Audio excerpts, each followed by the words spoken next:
Welcome to CBS Soap Dish Recap, a podcast about your favorite CBS soaps. Each week, we deliver the best, hard-hitting analysis of the previous week of The Young and the Restless and The Bold and the Beautiful. Now, here's your hosts. We want to thank you for stopping by and taking the time out to listen to our podcast, CBS Soap Dish Recap, our weekly podcast regarding The Young and the Restless and The Bold and the Beautiful. However, we want to kind of talk about the podcast platform that we've been using called Anchor.fm. It's a great way to make a podcast. Number one, it's free. There's many creation tools that allows you to record and edit your podcast right from your phone or your computer. Anchor will distribute your podcast for you, just like our podcast is being heard on Breaker and Spotify and Google Podcast and many more. And guess what? You can also make money from your podcast with no minimum listenership. So everything that you need is right on this platform through Anchor.fm, and it's all in one place. And to get started with your own personal podcast, download the free Anchor app or go to Anchor.fm to get started today. We want to take a minute and give credit to one of our sponsors of the show, Her2 Beauty Bar. They specialize in all-natural skincare, all-natural ingredients, which includes sensual body butters, cleansing soap milk, exfoliating sugar scrubs, facial aloe skin products, and argan hair care. Go to myskincarenatural.com to shop for your natural skincare needs. Now, back to the show. Well, good afternoon. Hey, good afternoon. How are you? I'm doing well. How are you? I'm doing well, and I hope you guys are also doing well. In our audience, welcome to Soap Dish Recap, where both Keisha and I recap The Young and the Restless and The Bold and the Beautiful. And for this week, it's from January 4th through January 8th. Okay, so for those that are new here, we usually do The Young and the Restless in the first half of the show, and then on the second half of the show, we do the Bold and the Beautiful, and then we also have at the end of the show the Flip the Script segment, where if there's a particular scene or if there's a storyline that we wish we could personally change, this is what we would do in that segment. So stay tuned for that. So I hope everybody has had a good week. And this week, Keisha, we had on about 3 or 4 storylines on The Young and the Restless, right? Yeah. Okay. So because we had the whole situation with Chelsea and Adam and Victor. And then we had Amanda's situation with her birth mom. Yep. And then the whole thing with Summer and Kyle heading to LA. Yeah. Okay, did I miss anything? Those were the main ones. Main ones? Okay. Yeah. All righty. So which one you want to tackle first? I think the Summer Kyle one was probably the smallest. Okay. Of the main storyline, so we can do that one first. Okay. So, all right, let me ask you this. What do you think about Summer going through all of this? She had just basically said, you know what, I don't care what you're going to do, blah, blah, blah, and just stay one step ahead of her? Or was it necessary to take this trip? And I know what they're trying to do with the show. It's all for drama and it's fun, but we're just for the purpose of this show. What are your thoughts? I mean, she probably could have just let whatever. I think she could have let it go and just, stay, like you said, stay one step ahead of her. And I mean, it's not like her and Sally have to be friends. Sally isn't working directly with her; she's working for Lauren. So I mean, really, they don't even have to be bothered with each other. Yeah. Unless Lauren is asking Sally to do something for Summer. Right. And if I were Summer, I would tell Lauren, like, you know what, I know that's your assistant, but after the run-ins that I've had with her, and, you know, after the things that she said to me, the things that she said to Jack, not only about her, but again about Kyle, and how they got to where they are right now. I would, you know, I think it's just best if you keep Sally away from me, because I don't like her. Yeah. Bottom line. And honestly, I think I said this a couple of podcasts ago, about Jack and Lauren, like, considering the amount of the issues that they've already had with Sally, and, you know, how she's kind of put them off with some of the stuff that she said, I think I ought to just cut her loose already. Like, it's not worth the trouble, in my opinion. Gotcha. Yeah, I mean, especially you know, you talking about top members of big companies, and she come in the door with what she's doing. Yeah, I mean, they could have just cut her loose. Yeah. Yeah. Kind of doing too much. Yeah, you know, and I do like the idea of the crossover, because, you know, of course, when I when I saw the picture of her, Hunter King taking pictures with Darren Brooks and, you know, the rest of them in the Spencer office, you know, I sent that picture over. I'm like, they're doing a crossover, you know. So it's that. I will say, on the flip side, for the sake of the show, it's pretty interesting to see that they're going to, according to the previews, they're going to be doing this for the next 2 weeks. Did you see that? No, I didn't realize it was going to last that long. Yeah, they said that they're doing a B&B Y&R crossover for 2 weeks. Oh, okay. And that's what I wanted when she said that she was going to LA. I wanted them to show her in LA. I didn't want them to do it to where we just hear about her going to LA and she comes back. So I'm glad they're actually showing the crossover. Yeah. Now, do you think that is she just tired of Sally's antics, or is there some insecurity or jealousy there on Summer's part? I don't think Summer is jealous. I think Sally is jealous of her, but I think she's tired of Sally's antics. I mean, okay, she found out that Sally was basically coming for her job, so I would be pissed too if I was Summer. I don't blame her. Yeah.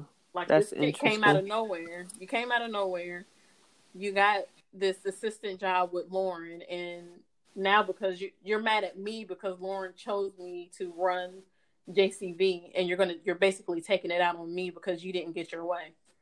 Is what Yeah, that makes sense. So now, what do you think about Kyle saying that he picked up on the way that Sally was talking to him, that she was up to no good? How did because he really didn't go into detail on what he thought he saw. He just said, oh yeah, I could tell she's just up to no good. I was hoping that the writers would have been like, you know, it was the way that she came across or whatever. What do you think? That's what I'm guessing it is. It's just the way that she comes across. Because like I've been saying, Sally comes off as very, she seems disingenuous. Even when she's talking, like in just normal conversation, she doesn't seem genuine at all. She's laying it on too thick, and she to me, she just makes it obvious that she's got an issue. That she's got an issue with Summer. Gotcha. I guess my thought about. Sorry, I just dropped something. I guess my thought about what Kyle said was that he's probably picking up on the same things that us as the audience has already picked up. Right. About Sally. Exactly. Okay. So now they decide to take this trip, and they get the Abbott private jet. But then they got a couple extra guests on the plane, which was at first Billy, and then of course Lily. Now they weren't actually going now. Okay, now let me ask you this, because they weren't going for Kyle and Summer weren't going for business. They were going out there to just see what they can dig up. Whereas Lily and Billy were going for a business to do a deal with this thing, and we'll talk about that later because that's another part of this too, with Nate being this kind of like what they call that, not like teledoc, but kind of like where I guess maybe a consultant type of thing. Yeah, something like consultant. that. You're right, but they were going up there to close that deal. Yeah. Do you think that Kyle and Summer should have used the private jets for that, or did Billy and Lily had more of a business use for that jet? I don't think it mattered either way, honestly. I mean, it's their family's jet, so yeah, regardless of what reason either of them were going, I mean, if they can both be dropped off, then I think Summer and Kyle were making a bigger deal about it than what it was, but I think it's just because they don't care for Billy. Which I can't remember, why does Kyle have such an issue with Billy? I don't know. I remember when when Jack put Billy in charge of Jabot. At one point, him and Kyle were bumping heads with each other. But is still stemming from that whole incident?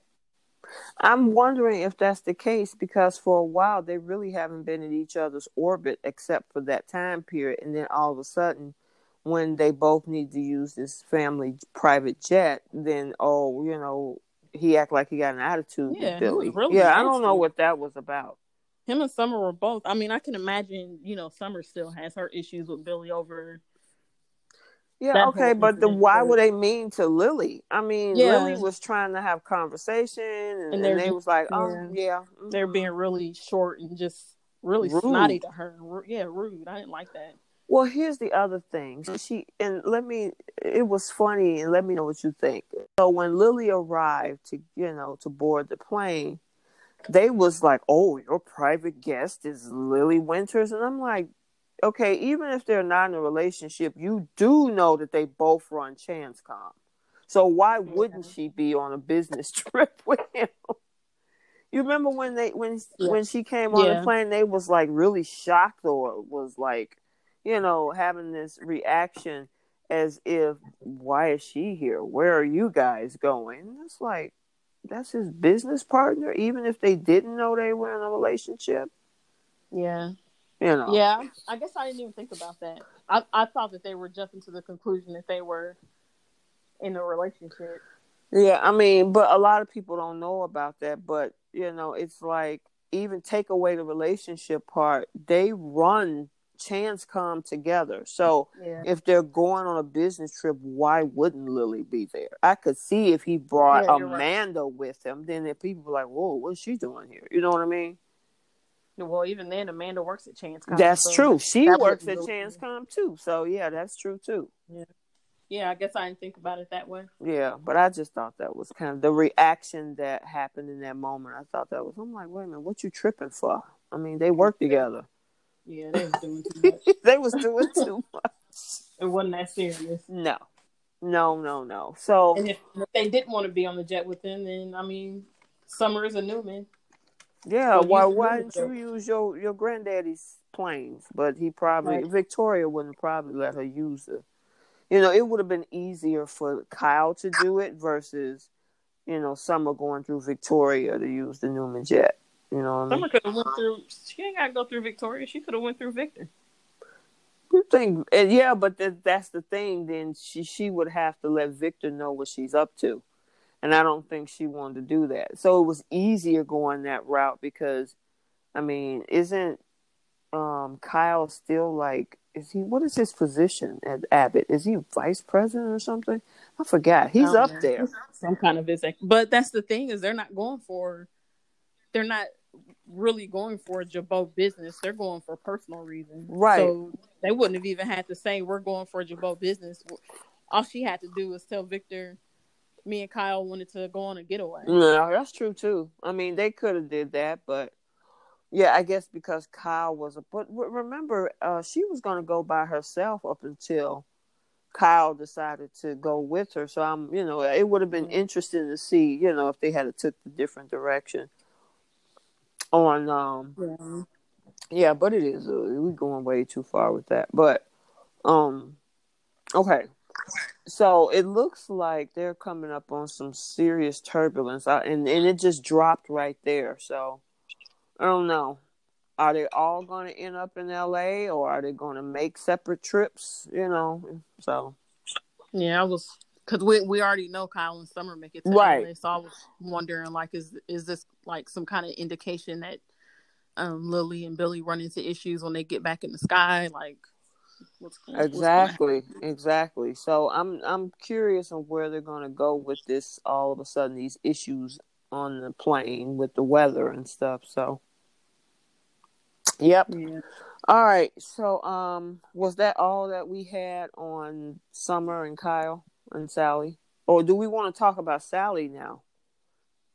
I don't really feel like there was much on Sally other than her conversation with Jack and how it seems like they're.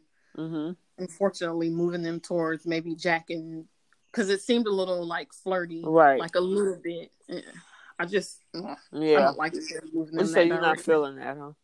No, not at all. She's just not, like I said before, she just, to me, is not on the same maturity level as Jack. So even with her age, if they would have had her, playing a more mature character, then maybe, but she's just so immature to me. So it just doesn't seem like a good match for Jack. Gotcha.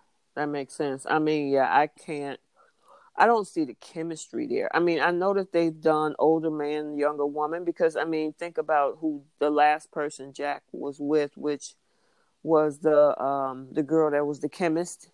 Remember? That she was trying to save her eggs. What was her name?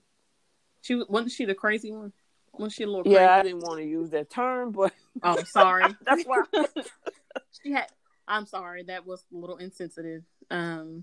She and Patty, wasn't her name Patty? Not her, the African American girl.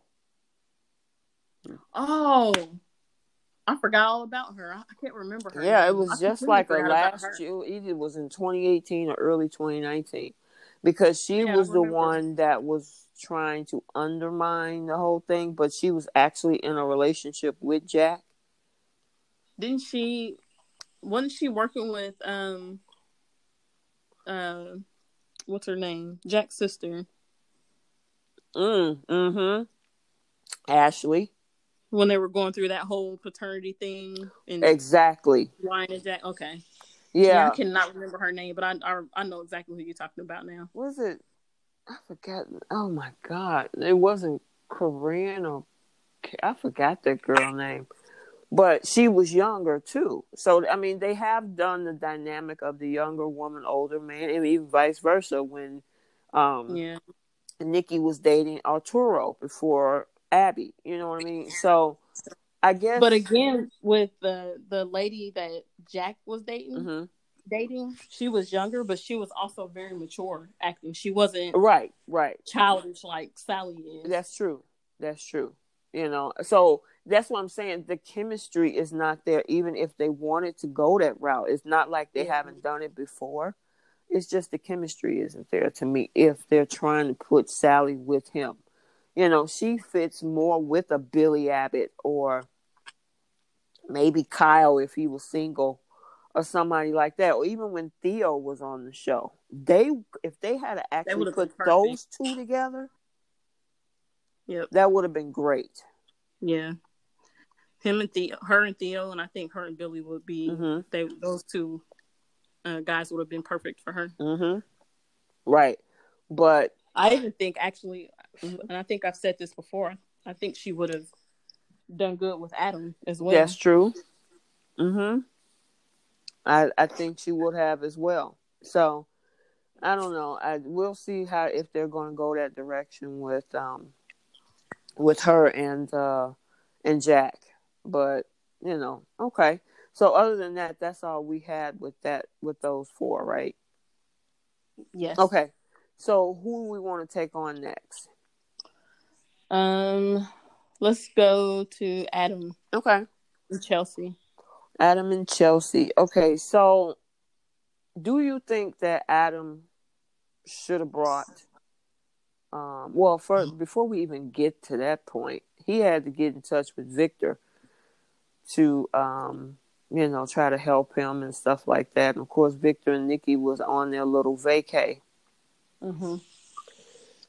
Did it seem like to you that both Victoria and Nikki was still like, well, are you sure you want to help them? Are you sure?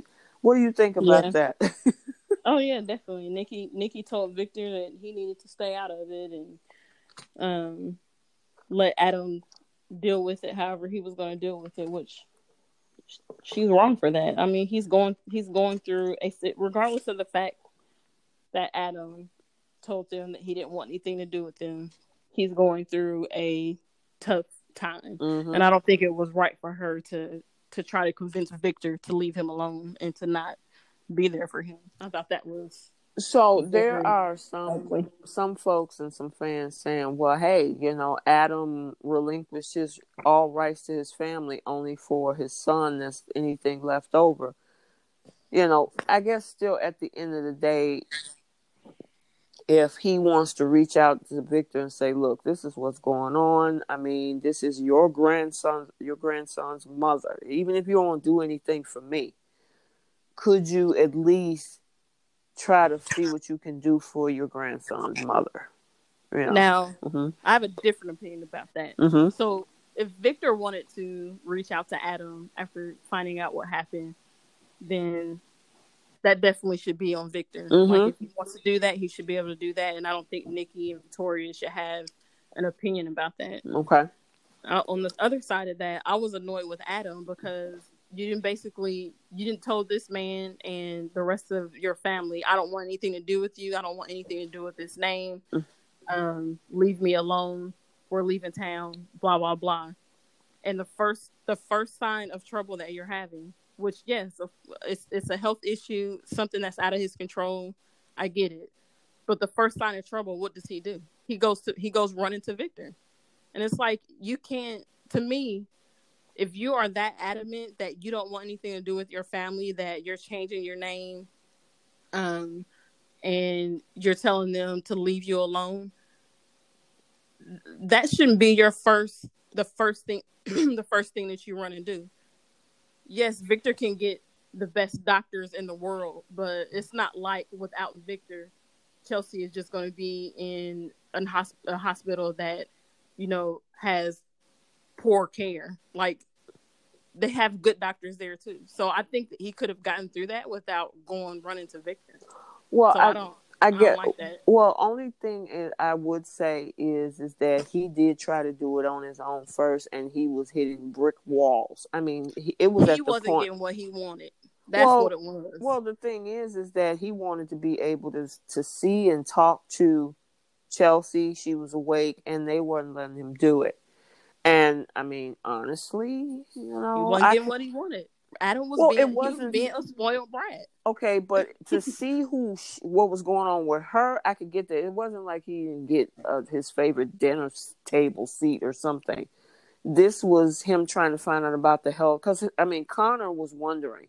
And, when you're dealing with kids who wants to know, well, where's mom? Is she okay? And what she's doing? And you have no idea because they're not allowing you to even get the one iota of information about what's going on. It's got to be heart-wrenching because it's like, okay, I need to know what's going on. My son is asking me what's going on with his mom. I don't even know what to tell him, even when I do find out what's going on. I mean, I just see it with okay. Because I get where you coming from. Hey, you're not getting what you want. Sorry, But on the flip side of this, in this particular scenario, talking about the health, and especially when you got kids, yeah, I mean, I could kind of give him a little wiggle room on my end with that. Nah, I can't. Because what he did, in my opinion, was use his money and his name and his power, or use Victor's money, name, and power to get what he wanted. His doctors, Chelsea's doctors, were Nate and Elena. Like, they were on that case, and they wasn't budging and I don't either. feel like And I don't feel like Nate. I know, and and that's the thing is Nate and Elena aren't malicious, so it's not like they were being jerks to Adam because they didn't want him to see Chelsea. There was a reason why. There was a specific reason why. If the doctors are saying we can't let you see her right now, there's a reason why. And what he did was use his money and use his dad. Well, not him. He used his father, who has money and power, to get around those rules, which is something that a normal everyday person can't do. So it's not like Chelsea was being abused and wasn't getting any care. He wanted to see Chelsea when he wanted to see her, when regardless of what the doctor said. So it wasn't like a life or death thing going on. It was, I want to see my wife right now, and I don't care that you're telling me that it's not a good idea right now. So I'm going to use my rich father to get what I want. So that's why I have an issue with it. Okay. So once they decided to, they were able to see Chelsea, and obviously it wasn't that big of an issue because he was in the room with her, was able to have a conversation with her, which came soon enough. The thing is that now, he chose to have her moved home to have a private doctor. Now, Nate says, what if something go wrong? I mean, if she happens to be in a hospital, we can move her over to surgery if we need to do emergency surgery or something, And Adam wasn't hearing that. Now, that part I have questions with because that's the thing. If just say you took her home and she have a relapse, another stroke, whatever, now you got to take her back out of the house, take her all the way across town to the hospital. Whereas if she was right there in the hospital's OR is right up the hallway on another floor. You know what I mean? So that part, with moving her home, I don't know if that was a good idea. But I mean, I was wondering that too. But I guess since that doctor that Victor brought in said that it was fine, if she's supposed to be like the expert. Yeah, but that's one thing about the human body. You don't know what's going to pop off at any given time, especially when you're dealing with cerebral incidents and heart incidents. So, a person could just have surgery, they come out, they're awake or something, and they have a relapse. Especially if you're right there in the hospital, you got the doctors there readily available. Whereas if something happens with her at the house, Adam and whatnot, and I don't know where they're going to go with this storyline with her being at home, because obviously there's a reason that they are going in this direction. Right. But just from us, discussing this particular scene, I just find that pretty interesting. I mean, like I say, if he want to be in the hospital, know what's going on, want to spend time, I get that. We've already discussed that. But the part of taking her home, I don't know about that one. Yeah. That's why I kind of like, it's a question mark for me. Yeah, I think if it were me and Nate was that adamant about that not being a good idea, then I probably would have just listened to Nate. But Adam wants what he wants, and he wanted Chelsea to be home. Yeah, so he wanted to listen. I'm wondering why he did that, though. I mean, is he trying? And that's the other thing, Nick. Yeah. And we'll talk about that once we finish with this scene, because it kind of leads into that. And I'm feeling because Phyllis had some things to say about that as well. But I didn't get that part. But like I say, obviously this is leading up upon something. Maybe, is he trying to shield her from the world or keep people from talking? Because he remember, part of him still feels guilty about everything that has happened, because that's another thing we need to talk about with Lily, Billy, and him, because he ran in and had a conversation about that too. So do you think that his reason is just to kind of hide her out from the world to keep her from. Maybe he feels that it might get back that he was with Sharon, or he went to see Sharon instead of coming home quick enough. I'm wondering why he did that, or why did they write that like that possibly. I think maybe, I don't know. I was guessing that maybe he wanted to, like you said, hide her from the public. Because did he do that?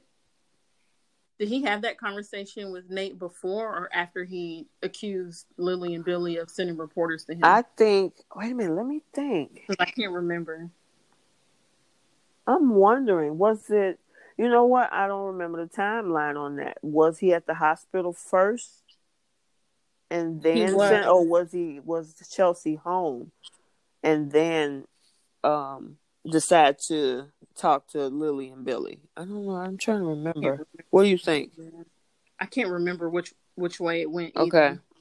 I can't remember like where in the timeline of him bringing her home did he go and visit. Okay. Yeah. Okay.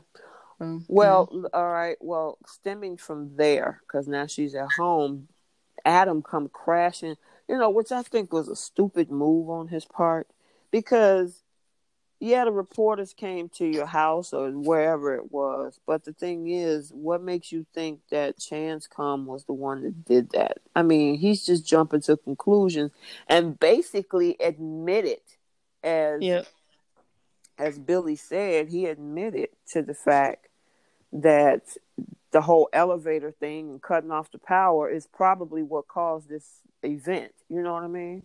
Yeah, and then ended up giving Billy, I mean, he's not going through with it anymore, but ended up giving Billy that idea of running a story on it after he accused him. Yeah. Yep. And I was like, dude, what did you do that for? Because him and Adam and Billy are the same. They're the same people. When something goes wrong, they blame each other. If they had like even a small footprint of them being involved in some way with some incident, then they put the complete blame on that other person. Just like when the power went out, Billy automatically jumped to, and it was Adam, but he didn't know that at the time. Right. But that was who he jumped to. And when their house was broken into, he blamed Adam for that. And it wasn't Adam. So Adam is the same way. If he can blame Billy for something, then that's what he's going to do. Yeah, pretty much. And really, much. For him to say that Chelsea is in the situation she's in right now because of them was no, you can't put that on them. Talking about if you guys hadn't wrote that article, then I wouldn't have had to break into your building, basically, or I wouldn't have had to cut your power to your building to figure out what else you had on me. I'm like, you can't put that. You made that decision to do that. Nobody told you to do it. Yeah, I mean, there's a lot of other different ways that he could have went besides cutting the power. I mean, you could have easily said, asked, hey, don't do the story. I told you, whatever. But no, you chose to methodically put in a plan to go and shut off the electricity so you can go to his hotel to search his place. Right. Or go to his suite or whatever. Yeah, right. So, that was crazy.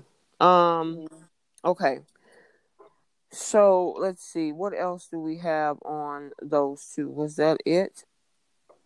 How did you... the reaction that Phyllis had to Nick? Oh, yeah. We got to tackle that, too. Hospital. Yeah. What did you think about that?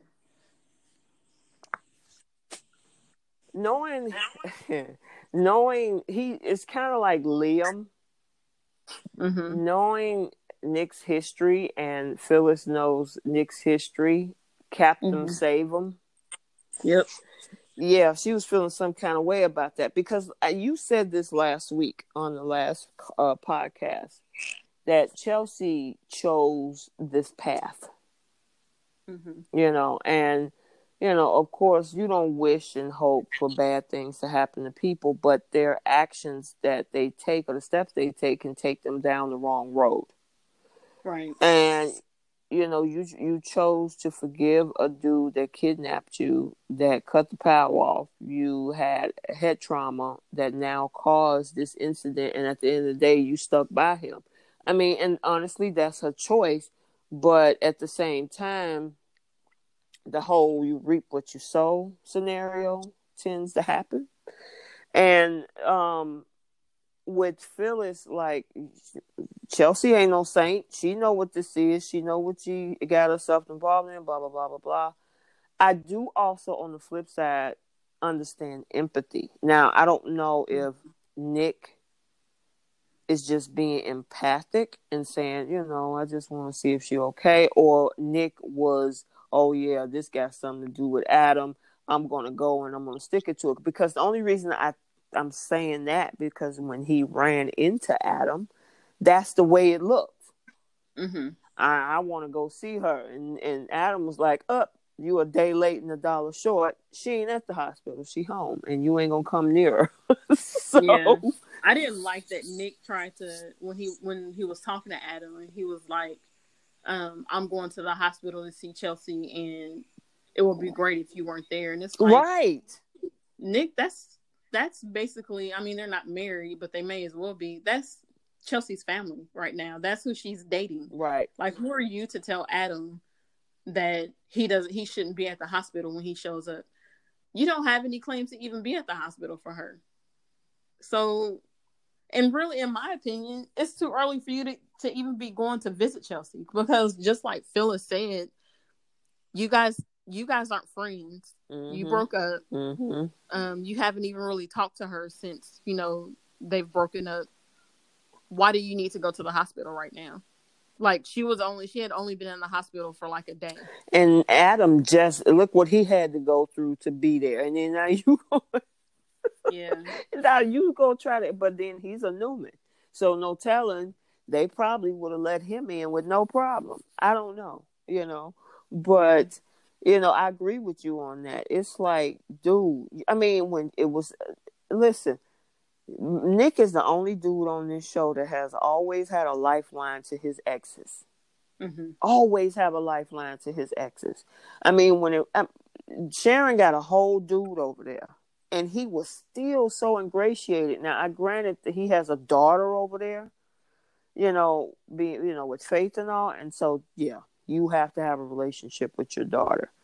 But I mean, he has so much of a lifeline to Sharon that he was even the best man. Yeah. Yep. And so that's what Phyllis is talking about. And she even brought up, Sharon.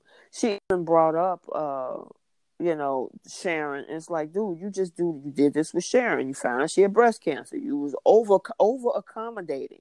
It's one thing to be accommodating, but over accommodating to your exes. I mean. And he don't even have kids with Chelsea. No. Mm-mm. Nope. That's a good point. I mean, at least with both Phyllis and Sharon, he got children with. So when he was with Sharon, he would commiserate with Phyllis over Summer. When he's with Phyllis, he commiserates with Sharon over Faith and Noah. So yep. Like you just said, he don't even have kids with Chelsea. So, I mean, all you trying to do is get up there and see what happened and try to probably talk her out of being with Adam. Right. That's exactly what he was going to do. And that's why he told Adam, I appreciate that you don't be there, because he was going to be talking about, why are you with this man? You see what you're in? Look at you. And granted, maybe some of that is some truth, but you doing that not out of the kindness. You doing that to be petty. Right.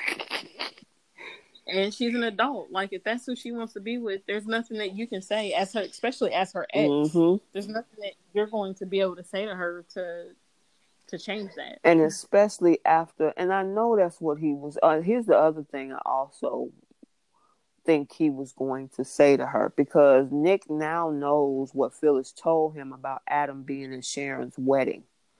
I wouldn't be a bit Yeah. surprised if part of that reason of him going up there is to tell her, you wouldn't be in this situation if he wasn't over at Society watching Sharon get married. Oh, I'm sure that would have slipped Oh out for gosh, sure. yes. Yeah, I'm sure he would have let her know about that one. On Do you purpose. know where he was when you were having your medical emergency?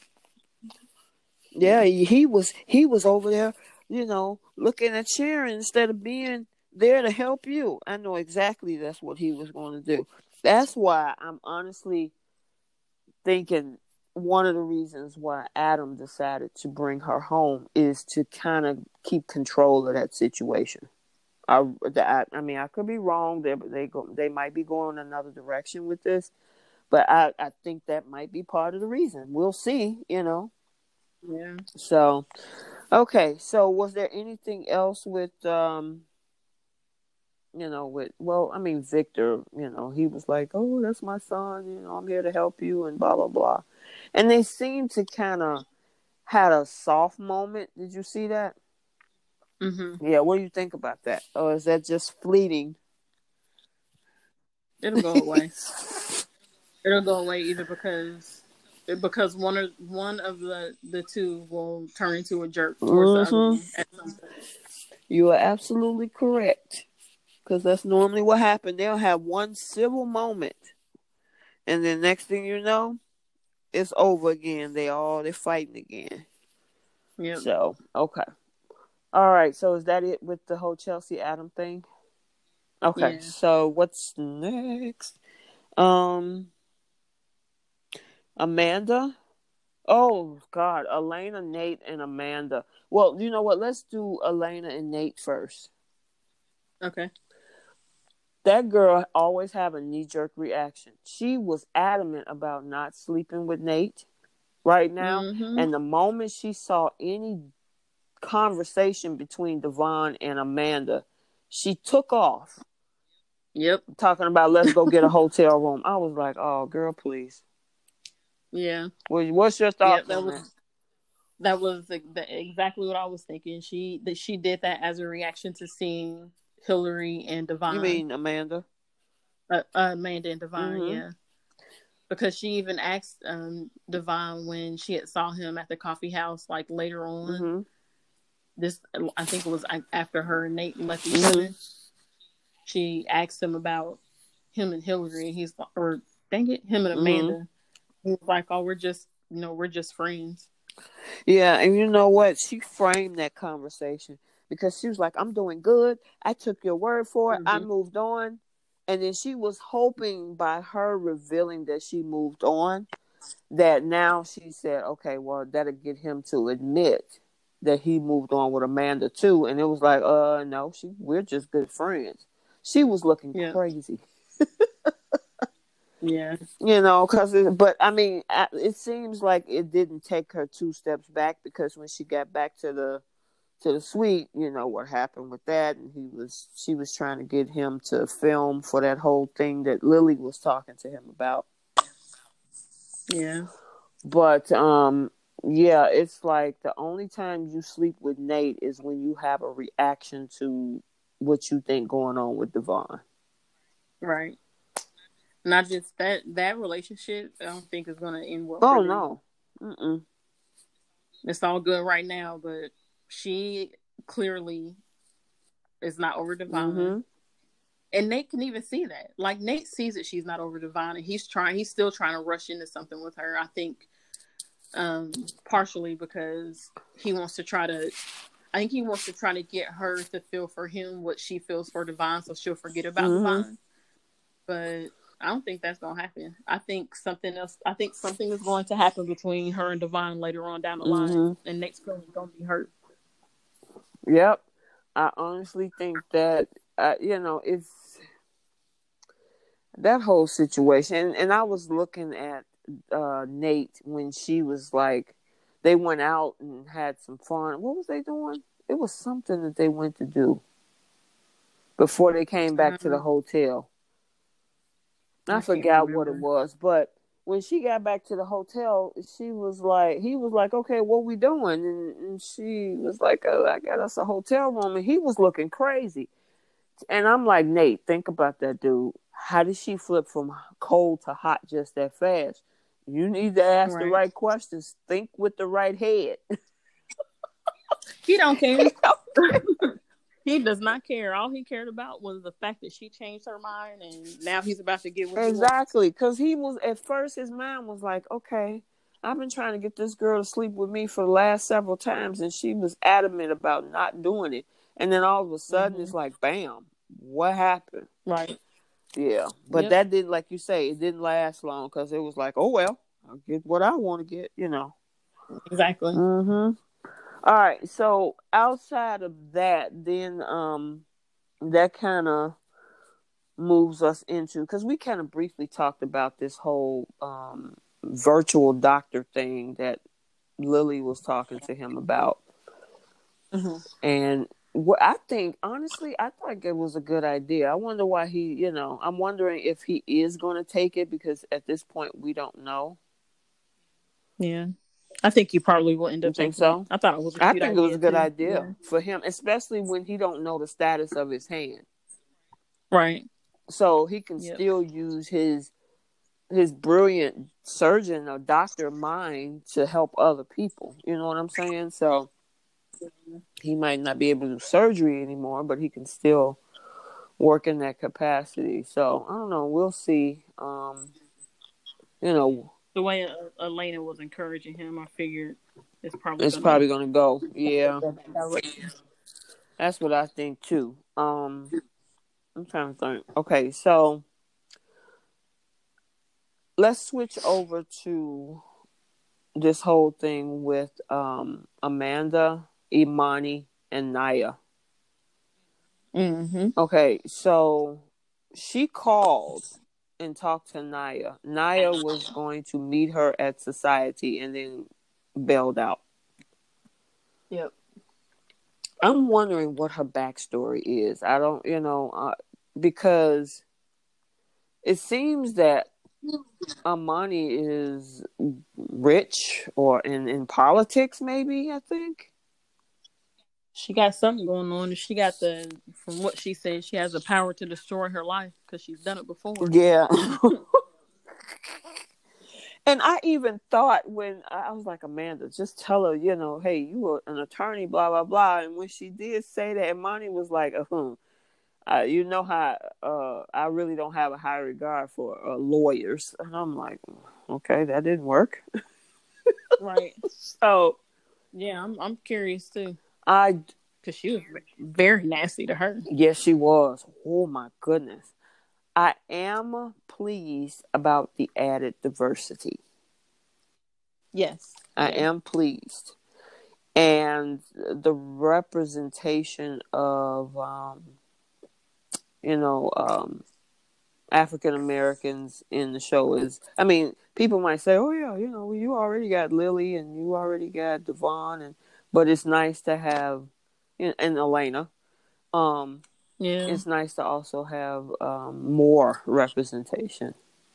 Yeah. Right. I'll just say that. So, because we did, for a moment, we had Devon's sister, but she didn't stick around that long. I'm wondering how long they're going to keep this side of Amanda and Hillary's family on the show. I don't know, but I feel like with what's going on, that they'll be here for a while, because they're going to have to reveal. She's going to have to reveal the fact that she had kids that obviously Imani doesn't know about, and I feel like with the way Imani approached Amanda, that's going to cause some drama with her, and maybe it'll turn into a storyline behind the wheel or something. Oh, remember? I don't remember. Yeah, that. It was in 2019. I remember somebody catching something on fire at that bar that Nick used to have. Yeah, but Nikki was walking across the street from it was either Crimson Lights or whatever, and she walked out across the street and got hit, and Charlie was the one behind the wheel, and Reed was in the Oh car. yeah, because Reed didn't he take the blame Right. for it or something? Yeah. Okay. So they had a similar drinking story before, but of course now they're fast forwarding a couple years or so, because I think that was in 2018 or 2019. And now we got the whole thing with Faith. So it's going to be interesting to see who's going to get hurt. Is it going to be Jordan? Is it going to be her, or both of them? Yeah. Yeah. Wow. Poor thing. Now, yeah, Phyllis know how to pick up on messiness. So she saw that. She peeped. She's like, you need to keep your eye on that girl. She ain't playing. That girl is up to no good. And of course, game knows game. So of course, Phyllis is gonna know when somebody's crooked. I just knew that Mariah was I gonna thought so clue too. into it, but she didn't either. You know who else I think, if she was around, would have picked up on this? Summer. Well, maybe, but I was actually thinking about Tessa. Oh, okay. I think Tessa, if she was around this girl, she probably would have picked up on it too, because Tessa used to be about that life. You know what I mean? So I would think that she would be one of those ones to tell Mariah, I don't know about Jordan. You need to keep an eye on her. You know what I mean? Yeah. So, yeah, but like you say, I agree with you on that. I thought Mariah would have picked up on that. Yeah. Yeah, Too. so anything else with any of that? Did we cover everything for Young and the Restless this week? I believe so. I'm trying to think back over the characters, and did we miss anybody? No, not really. Nope. Because Victoria, I only saw her when she was in. Oh wait, her and Billy.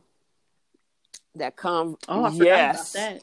I was thinking about her and little sneaky guy. Who? Chloe's. Oh, we gotta also talk about that briefly too. The conversation between Phyllis and Kevin. So, but before we get to Phyllis and Kevin, let's do Victoria and Billy, because Billy had a conversation with Victoria about this trip, and she was like, "Oh, you don't actually think that I would use my kids in order to keep you here?" And I'm like, "Girl, please." That was one of the things we said 2 weeks ago on the podcast. Yep. Yep, and Billy actually asked her. Yeah, because that's exactly what she did. Because he said I'm surprised that Johnny actually picked up on our conversation. And then she was like, "Oh, well, kids tend to hear things that we probably wouldn't think they hear." And I'm like, And that goes back to what I was saying 2 weeks ago when I said that little boy was over there playing. He could care less when Victoria was on that phone. Not care less about his father, but about the whole way that Victoria played it. Yeah, he definitely wasn't paying any attention. No. So she absolutely tried to use that, which it did work, and I was hoping Billy was going to say, and he kind of said a little bit, but I was hoping Billy was going to say to her, even though we didn't get the flight, I did rent out and shut down the society just to have Christmas as a special event for her. And he didn't do that. All he said is that we stayed in town and we did our own thing. And I'm like, crap. Yeah, that would have been funny. That would have been. I was surprised though that he even called her out about thinking that she was the one that ruined their plans at all. Like I wasn't expecting him to do that. Yeah, because it just didn't make sense. I mean, and you put your son on the phone. I mean, it was shady. My thing is, why are you doing that? Are you just doing that for sabotage, or do you just want him back? I think it's for sabotage. I honestly don't think Victoria want to be with him. I just don't think she want him to move on. Yeah. At the time, I don't know. I think it might be a little. You think it's both? I think it's a little of both. because I feel like Victoria is always going to be jealous of anybody that Billy is with. And I feel like up until like now, maybe she didn't want to get back with Billy, but after that one conversation that her and Lily had several weeks ago about how she was asking her, do you really believe your dad that Billy was having an affair without any proof? I feel like she's going to start changing her mind about him. And then that comment that Nick said to her about how he liked her better when she was with Billy. Oh yeah, I forgot about that. Because she's uptight and all of this kind of stuff. And I'm glad Phyllis handed her face, because I forgot about that little tidbit. It was little sprinkles in this week. Because Victoria tried to be, she was like, what are you doing here? And he was like, hey, my brother is invested in this hotel. I should be able to come here. And she was like, this is my hotel. Yeah, but, he gifted it to you. I mean, she was being real condescending. And I was like, okay, what is Phyllis going to come back with? And she did a good one. She was like, well, I might be paying him back, but at least I got a man to go home to. What you got? Yeah. The look on her face. I was dying. I was like, you just got hit with the coup de grace, because you thought that you was going to keep throwing and hanging this money over Phyllis's head. I'm glad Phyllis came back with, hey, I might have to pay him, but at least I got a dude to come home to. You ain't got nothing. And she was looking crazy. I was like, oh, well, that was good enough for me. Good job, Phyllis. Right. It wasn't nothing Victoria could say. Nope. There's no comeback from that, because the truth is, you going home to them kids and an empty bed. So shut up about it. Yep. Okay. And then one last thing before we move on to Bold is this whole thing with Phyllis and Kevin. Are you shocked that Kevin actually gave her the details? I am. I was like, what are you doing? Yeah, I didn't understand that. I didn't understand why he would trust Phyllis with that information. Knowing how, first of all, you know that she pissed at Victoria, okay? Yeah. And then you gonna go ahead and tell her, I got a thumb drive, I got proof, I got this, I know that. And I'm like, Kevin. Yeah, that was way too easy for her to find out that info the way she did. I mean, and he's sitting up there looking like a deer in headlights, as if just to say, you asking me to help? Because she said we. He was like, what do you mean we? Right. Yeah, I can't believe he shared that info with her. I know, right? That was so crazy. And I'm like, Kevin, you just he always get caught up in other people's schemes. That's because he can't keep his mouth shut. Neither him nor Chloe, neither one of them can keep their mouth shut. That's the crazy, because he got roped up in the scheme with Phyllis before. He got roped up in the scheme with Adam. Because one thing about Kevin, because he's a hacker, he tends to get a lot more information on everybody in that town. So when somebody needs to use something against somebody, he always gets caught up in it. Yep. Yeah, I was shocked at that. I'm like, dude, why are you telling her all of that? So, but I'm looking forward to it, because I'm thinking that, Victoria was a part of the guy funneling money to an offshore account. She knows about it, but didn't do anything about it. And she's worried about Victor. Yeah. What was you going to say? I feel like there's going to be something else behind it. And Phyllis thinks that she's getting a leg up on Victoria, but it's going to be something where Victoria didn't actually do anything wrong. And then Phyllis is going to look like the dummy. Well, because she was trying to nail her for something. Well, here's the thing, though. What's really going to get her in trouble is this whole thing with her being involved with Nick. Because that's his family and his family company. And that's why I don't get, why do you keep, if you're not going to change that part of yourself to where you're willing to blackmail and the playing dirty, I don't really care about. So like the stuff that she did to Abby, whatever, that wasn't really that serious. But if you're going to go into blackmail and, you know, do something illegal to get back at Nick's family, then you need to stop getting back with Nick. Because you know every single time he is going to be on his family's side when you do something illegal to try to get back at them. Yep. He's always going to pick them when it comes to something like that. It'd be different if she was doing everything on the up and up, but she's not. She's about to do something illegal.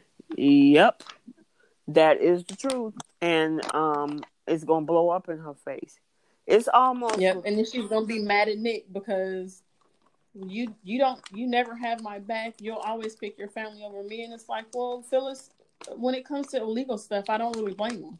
And my thing, she could easily see, she's trying to use this as, like you say, as leverage to stick it to Victoria, whereas she could have easily told Nick, like, look, dude, money is being embezzled out of your family company.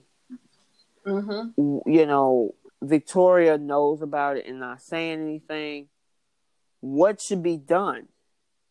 Instead of going behind his back trying to, like you say, put her on blast.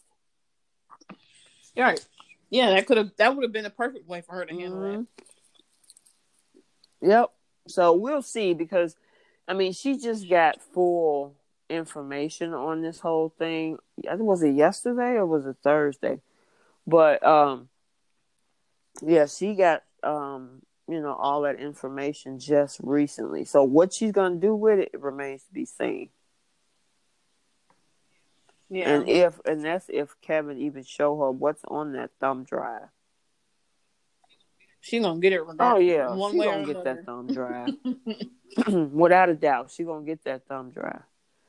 Okay, so did we cover everything? Did we leave anything out? Nope, I think we got it all. Cool. All right, so let's move over to the second half of the show, which is the recap of The Bold and The Beautiful. And of course, we only had 2 storylines this week, 2.5. Because the half is, well, I guess we can rope it into that with Thomas and Hope. But yeah, I feel like that's all. Yeah, it goes all into the same storyline. Okay, so we come back this week. Of course, Steffi's pregnant. She's still begging and pleading about keeping this secret, and it is just, I mean, I'm not going to even say poor Liam, but Liam is eating him up. What are your thoughts on this thing? Because it's been going on for, 2 weeks now? Yeah. Liam just needs to tell her, look, you can be mad at me, but I'm telling, and you can't stop me. Yeah. Because he's sparing, he's trying to spare Steffi because he knows how much it would hurt her in her relationship with Finn and her relationship with Hope. But like you said, it's eating him up. So in this situation, what he's doing is he's trying to do the right thing, which is tell the truth. So Steffi would just have to be mad at him for however long, and but that secret will be off his chest, that he won't be stressed out and all worried anymore. It'll be out in the open, and they can move on with their lives. Here's the issue that I have with Mr. Liam at this point, is that because those girls have been allowing him back into their lives over and over again, he even said it this week. It shouldn't be that bad. She's a forgiving person. She'll forgive me.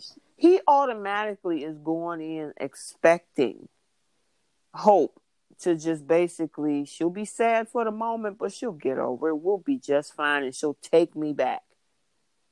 That's because Liam has become so accustomed to these girls just bringing... I mean, look at the whole thing with Steffi.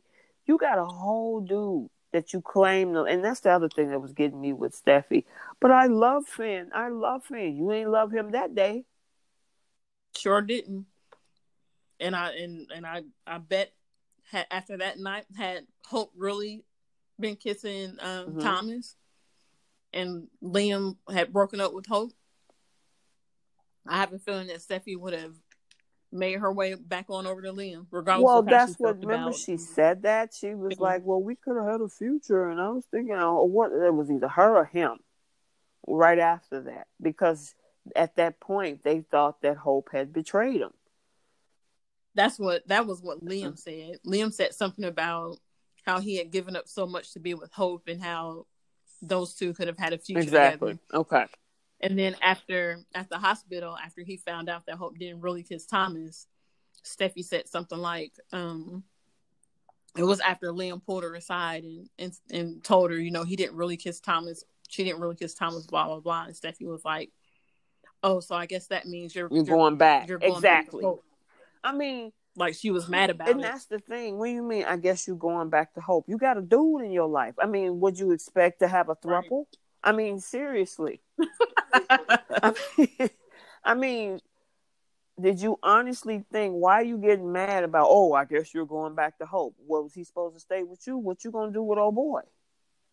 That's probably exactly what she thought, was that this was her chance to be with Liam again because they slept together, because he was upset about Hope.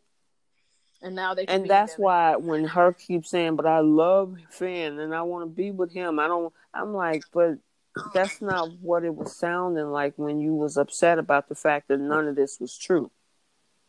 Right. It didn't make sense. So are you, now that he's adamant about fixing things with Hope, now you saying, oh no, I love Finn. Right, exactly. I just and my thing, I've been a Steffi fan for a long time, but this, they always take a 3-step forward and then take a 5 steps back, take a 3 steps, 4 steps forward again, and then take another 5 steps backwards. I agree. It's like I can't stay on this merry-go-round or this roller coaster, I should say. What'd you say? I was saying I agree with you. I've always been a Steffi fan too, and they make her look stupid at every turn when it comes to anything doing with Liam. Yeah, she always backtracks it. I'm not saying that Hope needs to go jump into a whole nother relationship with anybody, Thomas, whatever. I honestly want her to cut the cord at this point, because just for the expectation that Liam figures that there's no consequence, because he always have felt that he can bounce between these girls, which is why he originally thought when he was being betrayed, oh, I can just run right over here. She'll take me back. And sure enough, what happened? Steffi slept with him. Yep. And then now, exactly, on the flip side, oh, okay, you know what? I believe that she would most definitely take me back. I'm not worried about it. I'll tell her about what I did. I slept with you. You even pregnant too. It might even be my kid, but you know what? She'll forgive me because they always have. Yeah. I don't think he said that he's not worried about it. He's definitely worried. Well, I mean, that's just me editorializing. Oh, yeah. Okay. But yeah, he definitely, when he said the thing about how she's a forgiving person. Yeah. Mm-hmm. Yeah, he's saying that because over and over again, that's all she's done is forgive him. Both them girls, they will take him back in a heartbeat. I mean, we've always talked about on this show over the past year how it makes Steffi look pathetic by always wanting this dude when he clearly wants to be with Hope. Yeah. And she's been either like the last scenario, she kissed him just to try to get Hope to see it and all of this kind of stuff. It's just, and then he always ends up saying, well, I'm sorry, I didn't mean to hurt you, blah, blah, blah, but, I gotta tell Hope the truth. Girl, I you know what, I can guarantee you, if Hope said, if you ever do this again, we're done, he wouldn't be so eager to be like, oh, she got a big heart, she'll forgive me. If she had to put her foot down before, like, you know what, this is it. You screw up one more time, I'm serious this time. I'm done. Ain't no, oh, I'll because see, Brooke has. That's the other thing. When this all comes out, Brooke is going to quickly put all the blame on Steffi. Okay. Mm-hmm. But at what point does Brooke stand up for her daughter and say, "Look, I can't, you can't keep doing this to my daughter. Stop pushing this girl Right. onto Liam like he's the best thing since sliced cheese." I mean, And he's going to be the one that convinces Hope to take him who, back. Brooke? Yeah, because Yep. she looks at her life, oh, I made a mistake. You just made a mistake. You thought, and she's going to justify the whole thing with, but you thought you saw Thomas kissing Hope, so I can understand. No. Yeah. Or she's going to pull the Steffi probably manipulated him or something like that. She's going to try. So this is what I hope is when they find out, Liam better say, this was, I take the blame for this because I went over to Steffi's house and I shouldn't have. I told Steffi all these things, thinking that my marriage was going to be over. I told Steffi how much I loved her. And because he said all that stuff he said to Steffi that night, that wasn't just he walked into Steffi's house and they start kissing and they end up sleeping together. He sat there and told that woman how much he was in love with her and how he gave up a good thing to be with Hope, and then she does this to him. Yeah, it was a build up. How, like poured his heart. Yes, out he did, and he kept still so telling her, "Well, I'll always love you." Man, come on. Yeah, and has said several times that he doesn't regret what they did. Nope. Yeah, I don't regret anything about what we did. Yeah. Okay, you know what, dude? Yeah. Mm-hmm. Say that in front of Hope and Brooke, please. I'm hoping that they do, because then you can't put all that on Steffi. You can't say she manipulated you. You can't say all of this stuff and put the blame on her. He got to take some accountability with this one. And even if he do take accountability and put all that out there, both Hope and Brooke got to acknowledge it. They can't sit up there and say, but. No, you did what you did. I guarantee you Thomas is going to have a field day with this, though. Oh, yeah. He going to be like, I ain't even manipulate that situation, and look what he did. Right. I mean, yeah, because it was his own thoughts. It wasn't like Thomas actually did anything. Except for, what had happened at his house. But, yeah, that whole thing is crazy. So, then we had, finally after, because that's the other thing, he was trying to tell Hope. The phone call came in from Steffi. Steffi tells him, you need to drop what you're doing and get over here. Now, I think that was earlier in the week, because that's coming off of last week, right? Mm-hmm. He's over there all this time. Hope goes up there to Thomas, and she's thinking that it's Kelly and all of this, and she ain't heard from him. And Thomas is like, and I could tell by Thomas' face, he looking at her like, girl, you need to think about this. Because if it was something wrong with his kid, it wouldn't be this quiet. Right. But he didn't want to go there. They had her playing so stupid, though. Like, even when he finally was, like, trying to get it out, it's like, come on, Hope. This is obvious what's going on. Like, why did they have her playing that dumb that she couldn't figure out from the context clues what he was trying to tell her? Yeah. I mean, she was like, oh, I'm just hoping. I haven't heard from him. It's been a while. I hope everything is okay. Believe me, if it was a situation with his daughter, you would be one of the first people to know. Look, we taking Kelly to the hospital. This is what's going on. It would not be that quiet. Yeah. And that's why Thomas was he was talking her through it, but he giving her the side eye like, yeah, it's more to this than what you think it is. But he didn't come out and say, he was like, I'll let you know that I always still love you, but not like that. And I'm like, Thomas, don't do this. Yeah, just be quiet. Don't do this. I, I really wish they would stop having him do that. Like, he's been doing this for the past like 3 months now. He always says, I care about you and I love you, but not in that way. But I really care about you. You're the mother to my son, blah, blah, blah. And it's like, why every time they're in a scene together, do they have Thomas saying this? Like, we get it. Thomas is obviously still in love with Hope. We understand. Can you give him some more dialogue with her? Other than that? It's so frustrating. It's like... And he looks pathetic. He just looks so pathetic. Like, she does not love you. She doesn't. She's told you that. Nope. That's what I'm saying. It's just like, please don't. Stop having him say that. It's one thing to let him recover based on his own thoughts, not because it's connected to Hope. You know what I mean? So yeah, I wasn't feeling that at all.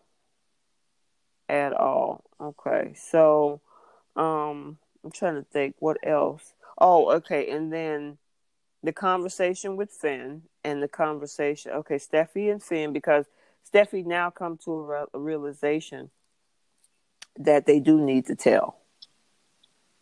Yes. After all that pleading and begging for the last 2 weeks, now that she's pregnant and they need to have a paternity test, she now says, okay, yeah, we need to have a conversation with our significant others. The whole conversation with, okay, so let's start with the conversation with Liam and Hope. What do you think about it? Because he finally was able to get it out and try to explain, and she looking crazy. That conversation was annoying because they drug it out for how long before he finally says it, and she stupidly just stand there like, I told you, Liam, it's okay. I understand why you thought that was me. I forgive you. It wasn't until like the last minute that she finally was catching on to why he was having such an issue spitting out what he had to spit out. So like this entire time, she's still thinking that he's got, some kind of issue with Thomas, and it wasn't Thomas at all. I'm like, gosh, you cannot be this stupid. Yeah, I mean, and then she finally get it because he started crying and he was like, I made a mistake and it's going to affect both of our families. And she looking like, what did you do? And then she realized what it is because she started crying. She was screaming. That's going to be interesting next week. Actually, what we saw yesterday was Thursday's episode because we didn't lose because of everything that happened here in the U.S. on Wednesday with the votes, because the other thing happened later in the day. But with the votes, they preempted. So we're actually a day behind. And I was thinking about that. I'm like, dang, I wish I knew what the true Friday episode looked like. Yeah. But, we'll see that on Monday. So, okay. Well, Canada now should be 2 days ahead, I think. Okay. But, was that, okay. So then let's switch over to the conversation with Steffy and Finn. Did it seem like to you that Finn looked like he want to propose? Yes, because he was saying stuff like how he loves waking up, coming home to her. He want to spend the rest of her life with him. It was funny. Stuff. Yeah, it was funny when he said that at first. When he said, "I love coming home to you," my immediate thought was, "You don't live there. What are you talking about?" Like I knew what he was saying, but I just thought it was weird that they had him saying, "Coming home to you." That I'm like, did he move in at some point? But then he, like, later on was like, I know I don't live there and I don't want you to get weirded out, but I just mean, being able to come here and see you or whatever it was he said. So, yeah, he definitely seems like he's going down the path of possibly. Yeah, that's what I'm thinking. And I think I saw some weird spoiler like a week or two ago about the fact that he was going to pop the question. Now, the thing is, Hope knows now from what we saw from yesterday's episode, it seems like she knows that he cheated. My question is Steffi going to be able to get this out? Because we got left in the middle of that conversation with Steffi and Finn, because she was like, I need to talk to you, tell you something, but they left it right there. So I'm wondering because remember you were saying a couple weeks ago, or, when we were talking about this in December, that he might give her a pass, right? Mm-hmm. Right, that's what you're hoping, that he might give her a pass. I'm actually hoping for that too, because and then Hope does not give Liam a pass. What do you think? That is exactly how I want it to go, because that will leave Liam out in the cold, because Steffi she'll still be with Finn. Well, the question is, how long would that last? Because part of her still want Liam. So if Hope says, nope, I'm not taking you back, Liam is waving in the wind, does that give her the weird idea that, like, man, I might have another opportunity? I hope not, writers. I feel like it'll depend on the paternity, is what I'm guessing. If it does go that way, I feel like it's going to depend on who the father of the baby is, to the decision that Steffi will make. If it's presented that way. Do you hope the baby's Finn? Because obviously there's a baby in the storyline. Yes. So and I'm hoping it's Finn's too, and not Liam. Yep. I hope it is Finn's, because I don't want her and Liam to get back together, and the main reason why, I used to be one of those Steffi fans that want her with Liam no matter what. But then after the 80th time they broke up, it got to the point where I started feeling like I just want them to bring somebody else on this show so they can stop having Steffi look stupid, because she's always pining after Liam, who doesn't want to be with her like that, who only wants to be with her when it's convenient, and when he doesn't have Hope as an option. So,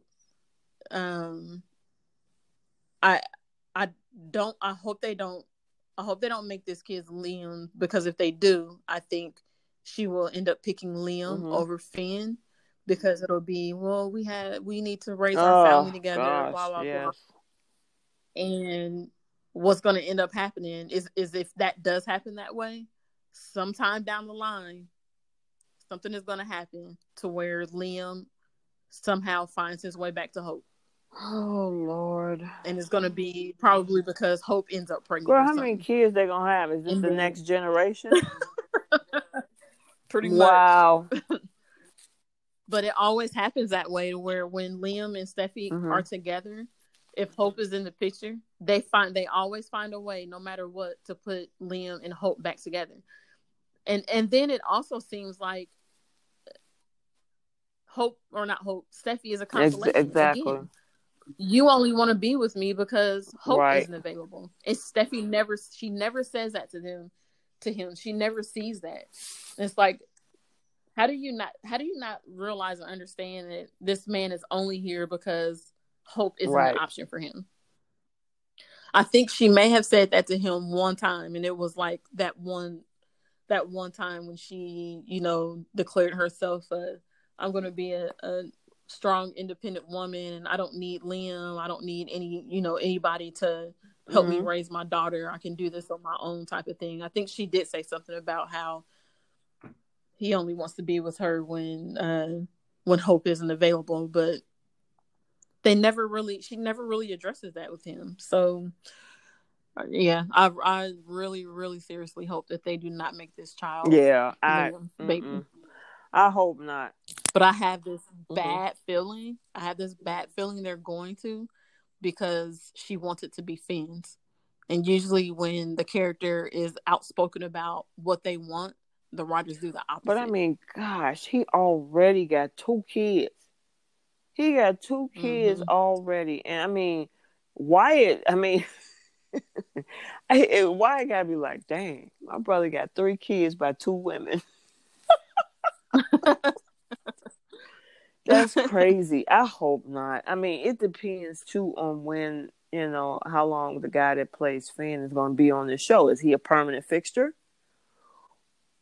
I heard that he's got a 2-year Okay, contract. so if right he's now. going to be under a 2-year contract, let this kid be his, and then see where it goes. She'll have her own little family, whatever. But she's either way, she's still tied to Liam through Kelly because, I mean, he already admitted. We knew he was jealous of Finn in the beginning. He admitted it when they were drunk before, right? Yep, right. He admitted that he didn't like the fact that she moved on with Finn. So this dude is going to always have some type of bad attachment when it comes to Steffi. She gotta set some boundaries at this point. He needs to take that dang that gotta go down. And if I was Finn, he said something about yes, he did. He sure did.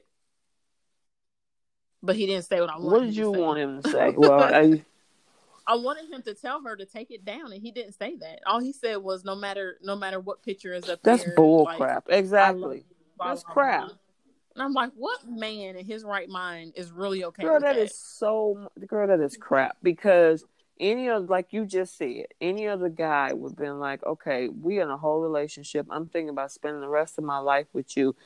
I understand if you want to have your daughter see a picture of you and her father, but you can give her a smaller picture in her room. Mm-hmm. Why do we need to have a picture of a whole another dude on the wall that big? And then it makes me think, okay, if this baby is Finn's, are you going to put a picture of you and Finn up together next to the picture of you and Liam? I mean, for a person coming into a whole new relationship, and I could be wrong because I know people all have different ways of doing things and stuff like that. But on my thoughts on it is that it's kind of disrespectful to your new guy that you're serious with. I think it's very disrespectful. It is. It's disrespectful to that new guy that's in your life, that's coming in, hanging out, and every time that he's sitting down having dinner with you, or y'all smooching on the couch, or whatever you're doing, there's a big picture of your ex. Yeah. What about when let's say his family decides to meet Steffi and comes over to Steffi's house? How do you explain that? Or if they have friends over, how does he explain that to his friends that his girl has this huge picture on the wall, all cuddled up with her ex? And they smiling and happy. That thing, I don't understand why the writers are even, what is it about that? And I can see, like, I mean, they even took Stephanie's pictures down. Yes. I feel like it's their way of continuing to make Steffi look pathetic. Like, that's the only explanation for it, because it just doesn't make sense. This is the one way. Even though we have let Steffi move on with another man, this is the one way we can continue to make her character look pathetic, is by keeping this picture up of Liam. By keeping this picture up of this man who has continually, over and over again, let her know that he does not want to be with her.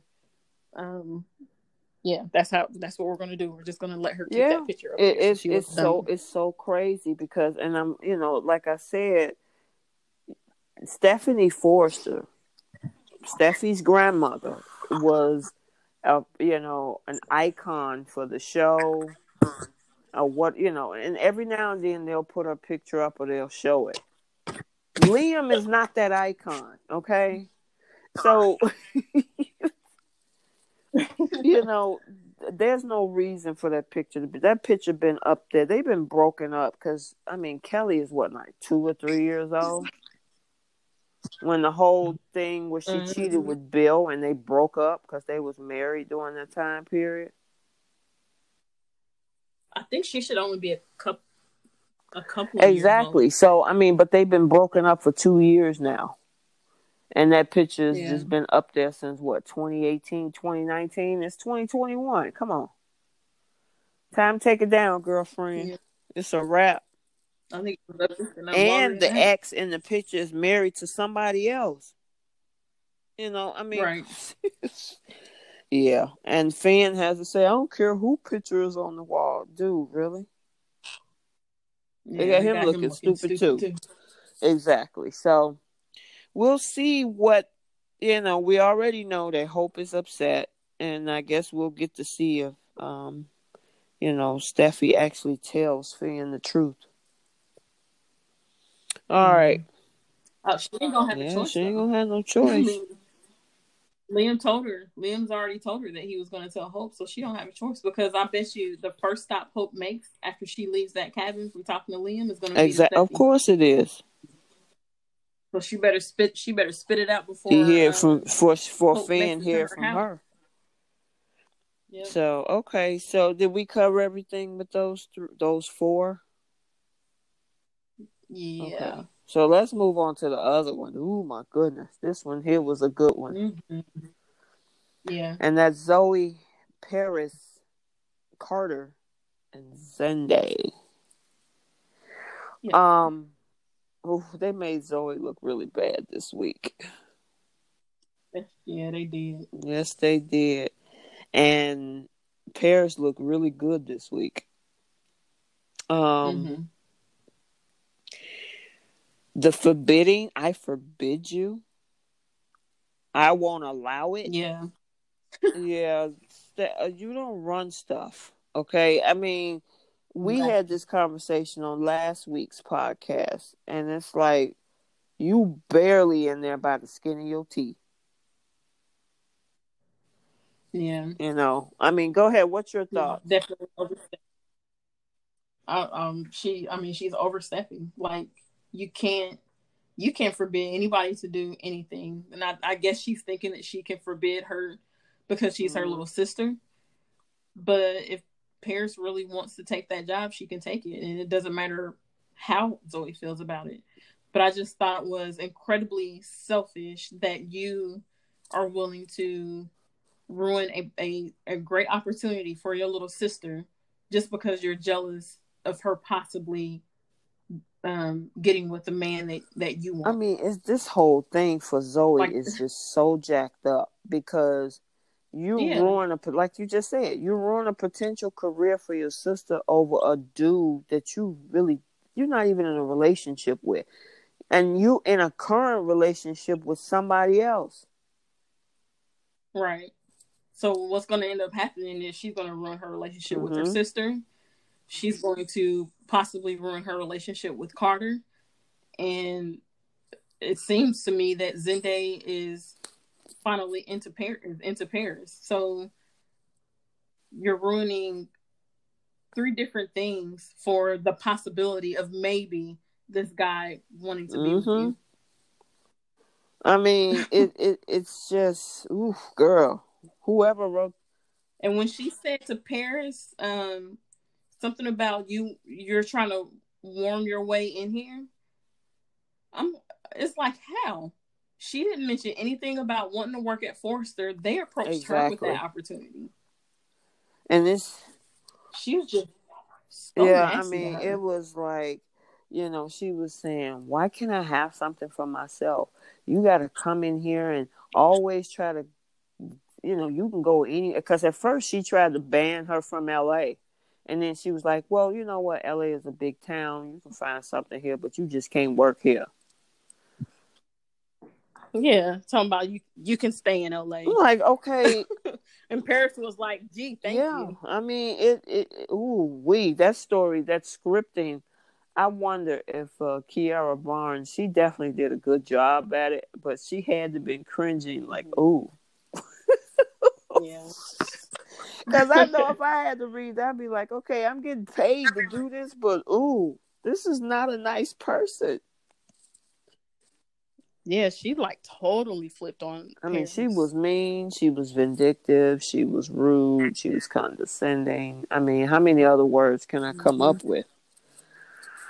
But and then the thing is, because she values, meaning Paris values the relationship with her sister, she actually was going to not take the position. She was like, you know what, I'm not going to do it. I mean, Carter tried to talk her into it, and he was obviously unsuccessful. And then so the conversation that Carter had with Zoe this week, he was like, I don't understand why you acting like this, pretty much. I mean, he didn't say it in those words, but it's like, that's your sister and all, but I don't understand why you're so opposing to this. Yeah. I can't remember how that conversation with Carter ended. Did he tell her that he changed his mind? No, he was trying to convince her that this would be a great opportunity, and and she wouldn't really give him the reasons why which of course we know what it is, but she wouldn't give him the reasons on why she shouldn't be here, because he kept asking, I don't understand this. Why don't you want her to take an opportunity of a lifetime with a company like this? Yeah. And then she said, well, I don't mean to sound selfish. That's what she told Carter. I don't mean to sound selfish, but, I just, I barely got in here, and I just think that, and I'm like, oh, girl, please. What does that got to do with parents? Well, it's just her deflecting. I mean, because the real reason is that she don't want her here. But my thing is, okay, look at this scenario. With Paris just say Paris flew the coop, she gone, bye-bye. You still with Carter. What are you going to do with that if she being gone is going to keep her away from Zende? What's your next move now? Are you going to break Carter's heart and now say, okay, my sister's gone, Zende is still here, I'm going to go after him? What were you going to do with that if she did leave? Yeah. Yeah, or is it the thing of I can't have you, so I don't want my sister being able to have me? Because that would be some real turmoil for her to create a dynamic like that when you engage to the COO of Forrester, and then you messing around with Eric Forrester's grandson. I mean, do you really want that? Do you want that smoke, as they say? You playing as Victor Newman said, you playing a dangerous game. I mean, go ahead, what did you say? I was going to say, and like we were saying before, you lucky to even be there after what you did. So the last thing you need to be doing is getting involved in a messy situation like that. I mean, you took, okay, because that's Beth. Okay, so Hope and that side, the Logan family, which that's Ridge's wife's side of the family. Yeah, you barely got the opportunity to get your job back. So, I mean, you need to go somewhere. But what I didn't like is her overstepping her, Carter allowing her to dictate to him a business move. Carter, I mean, he should have said, I understand, that's your sister and all, but it's not up to you. If she chooses not to take the job, that's one thing. But for you to go tell me to tell Ridge to take his offer back, no. I didn't like the fact that they had Carter, actually run up and down the hallways looking for Ridge because his girlfriend says don't hire somebody. That wasn't cool to me, Yep. Yeah, I think we talked about this last week, and we were saying how it makes Carter look weak. And that it's a situation like this. It's just crazy to me that they had that written like that. But anywho, so of course, on her way out the door, she runs into Zende and says, I'm leaving. He's like, no, I'm not going to allow it. You're not going to leave. Blah, blah, blah, blah, blah. Yeah. I want that to come out. I can't wait till Zoe find out how far it went to keep her from leaving, because he did have a brief conversation, which was toward the end of yesterday's episode, where he told her, why don't you want your sister here? And I told her to stay and take the job. And Zoe was looking crazy. Yeah, I was happy that he told her. Yeah. So I'm looking forward to seeing what's next. Now, okay, she take the job. Do you think Zoe's gonna try to sabotage her? That's what I feel like. That's going to be the next thing. Zoe's going to do something to make her look bad, so they fire her. Oh, that's so crazy. Oh my God, I hate that. Oh, yeah, but it might backfire. She'll definitely get caught. I think maybe initially it's going to make Paris look bad, but I think they're going to eventually find out that Zoe, if they do go down that road, they'll find out that Zoe was behind it. So do you think that? And it'll make Do you Zoe think look that bad. they're going to also go through with this wedding between her and Carter? You don't think it's going to make it that far? Okay. I think Zoe is going to end up losing everything, and she's going to blame Paris for it. Yeah, she's going to be like, see, if you wasn't here, this is all your fault. I could have blah, blah, blah. But do you think it's ever going to come out that she got a crush on Zende?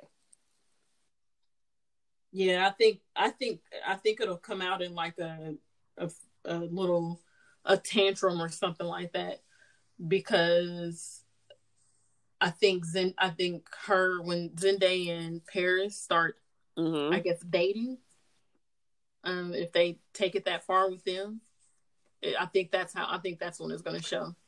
I think she's going to end up maybe confessing something to Zendaya, and either Carter or Paris overhears it, or it's going to come out, though, because this is the whole reason for the drama between them right now, is because she feels some type of way about Zendaya and her flirting together.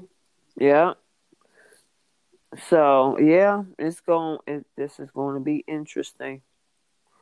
I mean, it's one thing I will say right now with Bold, we have pretty good drama right now. I mean, yes, we got the merry-go-round a little bit again with Hope, Liam, and Steffi, but we also have Finn in the mix. And then now with this other thing, because at one point people were saying having Zoe on there and stuff because they didn't give her a lot of good storylines, that she became pretty boring. So now bringing Paris in and Zende in, I think that it really has kind of added a little bit more drama to that section of the storyline. So yeah, because this whole little thing that's happened the last couple of weeks has been pretty good. It is, and yeah, I'm feeling how they there's some things that I'll talk to you about that later, that I ain't feeling about some of this stuff, but the drama in the script itself is pretty interesting. So, go ahead. Oh no, I was saying I agree. Yeah, so that's pretty much it. Do we have anything else with them? Because it's only 2 storylines right now on Bold. So okay. Well, I will say, at least with the crossover, we'll get to see Bill Spencer again, a little bit more Wyatt, and stuff like that. So that's good because of Summer and Kyle going down there. All right, so it was a good show. I really enjoyed it. Now we're going to move on because we got about 13 minutes left. Yeah, about 13 minutes left, and we're going to do our Flip the Script segment. Our Flip the Script segment, as I mentioned at the beginning of the show, is where we take a particular scene or storyline, and if we could change it, this is what we would change it to. So we usually pick 1 or sometimes even 2 items from each soap opera and, do the Flip the Script. So what's your Flip the Script for this week, Keisha?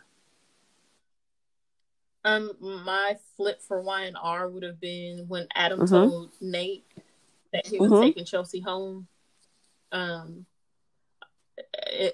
Basically, no matter what Nate said, I wish Nate would have told him, if this is how you're going to handle it, then I'm not going to be involved with her case. And I know they have that specialist, but I think Nate is still her doctor in some way. So I wish Nate would have just told him, you know what, find another doctor. I don't want to have anything to do with this because this isn't a good idea, and I've told you it's not a good idea, and you want to do it anyway. So okay, I wish you could have said that to him. My flip the script from Bold is, and I know for drama's sake, of course, they had to drag things out, but I wish Paris up front would have just told Zoe, like, look, you are not going to control my life. I'm going to take this job. I don't care how you feel about it. There's no reason why I can't work here. I'm not in your field. So sorry, this makes you upset, but this is a good opportunity for me, and you're not going to tell me what to do. Okay, cool. All right. So my flip the script for Young and the Restless is between Kevin and Phyllis. If I was Kevin, I was like, I'm not giving you any information. See you later.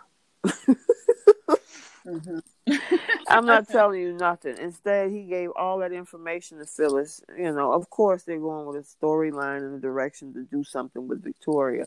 But yeah, if I was Kevin, I wouldn't tell her nothing.